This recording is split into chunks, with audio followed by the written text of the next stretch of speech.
오늘 문재인 대통령은 취임 후 처음으로 국내 삼성 사업장을 방문했습니다. 자, 올해 1월 기업인과의 대화 행사에서 이재용 삼성전자 부회장이 문재인 대통령에게 방문 한번 해주십시오라고 부탁한 지 석 달 만입니다. 그리고 문재인 대통령이 경제 지표가 아주 튼튼하다라고 발언한 지 꼭 하루 만의 일이기도 합니다.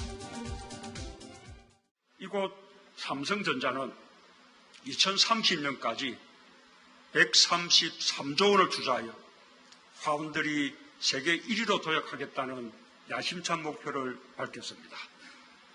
원대한 목표 설정에 박수를 보내며 정부도 적극적으로 돕겠습니다. 자, 그러니까 석 달 전에 약속대로 삼성전자를 진짜 방문했습니다. 그런데 삼성전자의 대통령이 직접 굉장히 힘을 실어주는 그런 말들을 계속 했죠. 그렇죠. 국내 공장에 방문한 것도 매우 드문 일인데요. 네. 뿐만 아니라 삼성전자에서 최근 시스템 반도체 분야에 130조 투자하겠다 밝히지 않았습니까? 네. 거기에 대해서 문재인 대통령이 적극적으로 호응하면서 정부도 적극적으로 돕겠다 이런 입장을 밝혔습니다. 네. 그런데 최근의 경제 상황을 보게 되면 우리 1분기 경제 성장률 GDP 마이너스를 기록하게 되면서 물론 대외 여건 탓을 했지만 우리와 교역 관계에 있는 미국이나 중국은 GDP 성장률 예상 이상치를 하고 있었거든요. 네. 우리나라 경제만 유독 안 좋은 게 아니냐. 이제 소득 주도 성장 2019년에는 성과가 나타난다더니 도대체 입안했던 장하성 대사나 지금 주중대사로 가 있습니다. 홍장표 전 경제수석 어떤 이야기를 할 것이냐. 정부의 경제정책에 대한 책임론이 거세지고 있는데 네. 여기에 대한 돌파구를 결국에는 또 삼성으로 잡은 것이 아니냐. 이 부분은 진보 진영에서도 약간의 비판론이 나오고 있습니다. 네. 경제가 어려울 때마다 결국 진보 정부마저도 삼성에 기댈 수밖에 없다면 네. 그동안 재벌 기업의 낙수 효과 부정했었잖아요. 그렇죠. 결국에는 낙수 효과를 또 인정하는 것이 아니냐. 아하. 이러한 모습이 저는 경제가 막힌 돌파구를 뚫기 위한 그런 차선책으로 보여지지만 네. 보수에게도 진보에게도 양쪽에서 모두 비판을 받을 만한 네. 그런 여지가 있는 행보로도 보여집니다. 자, 그러니까 경제가 워낙 어려서일까요? 결국엔 또 삼성에 기대게 되는 청와대의 모습을 볼 수 있는 것 같다라는 이야기를 해주셨는데, 근데 사실 올해 초부터 청와대와 여당이 삼성과 스킨십을 조금씩 늘려왔어요. 근데 전 궁금합니다.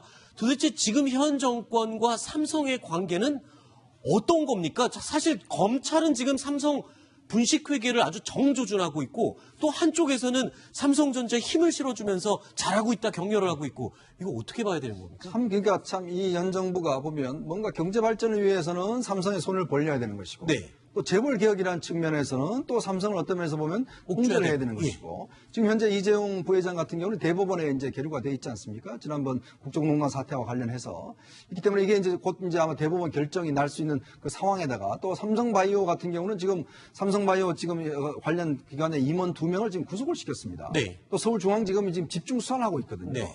그런 측면에서 예전에 홍영표 원내대표가 자, 사내 유보금 그렇게 많이 싸도 뭐 하느냐? 빨리 투자해라. 라는 식으로 이제 압박을 넘어가 봐 있고 또 노영민 비서실장 같은 경우는 기업들한테 투자를 해라라고 이야기를 한 적이 있어요. 네. 그러다 보니까 이번 행보가 어떤 면에서 보면 참 이중적인 행보가 아닌가. 삼성에 대해 한쪽에는 칼, 한쪽에는 당근 이런 식으로 해서 뭔가 어떤 아직까지도 정립되지 않는 삼성에 대한 현 정부의 입장을 좀 보여주는 것 같습니다. 네. 자, 문재인 대통령의 삼성전자 방문에 정재계에 관심이 쏠리는 이유가 있습니다. 문재인 대통령이 또 한 번 이재용 부회장을 만난다는 의미도 있습니다만 대통령의 경제 낙관론이 나온 지 하루 만에 경제 행보이기 때문이기도 합니다. 경제부총리로서 송구스러우며 그 어느 때보다도 지금 상황을 무겁게 받아들이고 있습니다.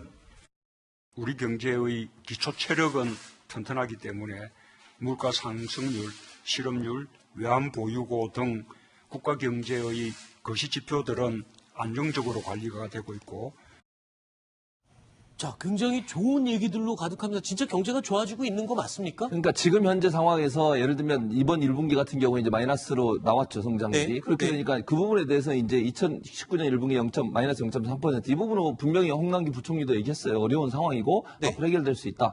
대통령이 얘기하시는 그런 강한 기초 체력이란 말은 기본적으로 거시경제 관점에서는 아직까지 우리가 위기라고 얘기할 수 있는 상황은 아니라는 얘기예요. 지금 문제가 되는 게 지출을 안 하고 소비를 많이 안 하기 때문에 문제가 되는 거거든요. 그리고 네. 기업들이 설비 투자를 안 해요. 지금 저렇게 0.3% 된 이유가 기업들이 설비 투자를 안 하는데 안 하게 된 이유가 뭐냐면 메모리 반도체 시장이 상당히 안 좋아졌습니다. 삼성도 많이 지금 그 매출이 떨어지고 있는 상황이잖아요. 메모리 반도체 시장이. 그러다 보니까 설비를 더 이상 투자를 안 하는 거예요. 그러다 보니까 경기가 좀 낮아졌고 그거 GDP의 어떤 숫자를 낮추는데 요인이 됐다고 보여지고요. 앞으로 이제 2분기 되면서 아마 정부가 추진하고 있는 부분은 추경 예산 집행하는 문제하고 그다음에 정부 예산이 주로 1분기에 이제 어느 정도 어디에 쓸지를 결정하고 2분기에 많이 투자가 되나 봐요. 그 부분을 좀 많이 투자하는 부분이 있고 나면 경제가 일정 부분 반등할 수 있는 기회는 있다고 보는 것이죠. 네. 대한민국의 국민으로서 우리 경제는 정말 나아져야 됩니다. 반드시 나아져야죠. 네. 그래야 국민들이 먹고 살기가 편해지거든요. 네. 그 지도자라는 것은 국민의 먹고 사는 문제에 천착을 해야 돼요.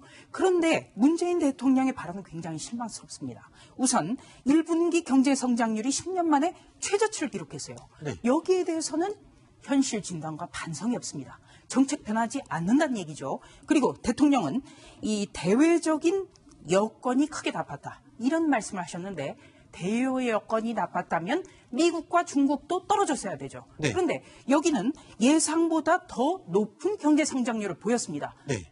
지금 바깥에서 지금 그 원인을 찾아서는 안 된다는 거죠. 네. 그리고 지금 1분기에는 원래 나빴으니까 2분기에 살아날 거다. 이것도 낙관론이에요. 예를 들어서 1학기 때 우리가 성적이 나빴는데 아무 노력도 하지 않고 전략도 바꾸지 않고 2학기 때 성적 좋아지겠습니까? 네.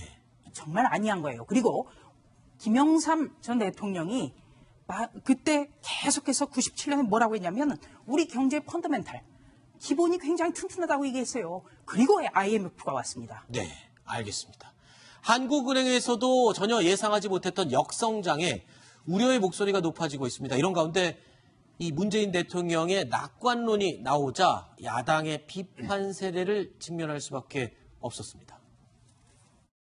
망가지기도 힘든 경제 기초 체력을 삽시간에 부식시키고 있는 문재인 정권입니다. 모두가 비관적인 2분기 전망에 대한 대책 없는 낙관에서는 실소가 나올 지경입니다. 이렇게 상황이 암울한데 대통령은 또 다른 말을 합니다. 2분기부터 좋아질 거라고 합니다. 대통령의 별나라 말이 어제 오늘의 일은 아니지만 참으로 걱정스럽습니다. 2년째 희망 고문입니다. 더 이상 신기루가 아닌 결과를 보여주기 바랍니다. 자, 그런데요. 문재인 대통령의 경제 낙관론은 이번이 처음이 아니죠. 지난해에도 물 들어올 때 노 저으라라는 발언으로 야당의 공세에 시달린 적이 있었습니다. 제조업이 힘을 내야 지역 경제도 활력을 찾고 적극 강구해 주기 바랍니다. 물 들어올 때 노저어라 라는 말처럼 기회를 살릴 수 있도록 최선을 다해 주기 바랍니다. 윤정 의원님, 네. 저는 그런 생각이 들기도 합니다. 일각에서 이런 문제를 또 제기를 해요. 문재인 대통령에게 보고되는 경제 지표나 이런 데이터들이 제대로 보고가 되고 있는 거 맞나? 이런 의아함이 드는 국민들이 꽤 있다거든요. 네, 우리 역대 대통령들이 보면 대부분 이제 경제는 잘 전문가는 아니었습니다. 네. 문제는 참모들이 굉장히 예를 들어서 똑똑하고 어떤 중립적이면서도 이제 할 때는 상당히 경제가 발전을 많이 했어요. 근데 지금 사실 대통령이 앉아서 하는 게 뭐겠습니까? 참모들한테 다 보고받고 판단하는 거 아니겠습니까?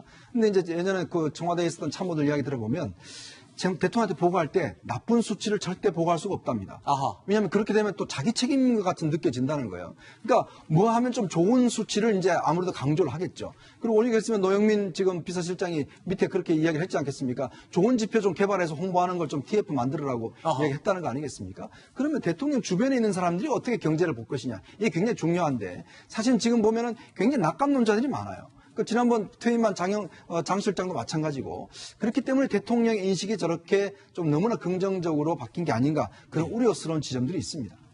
알겠습니다. 자, 일곱 번째 이야기 살펴봤고요. 8번째 소식 오늘 저희가 8위로 꼽은 내용 확인해 보겠습니다.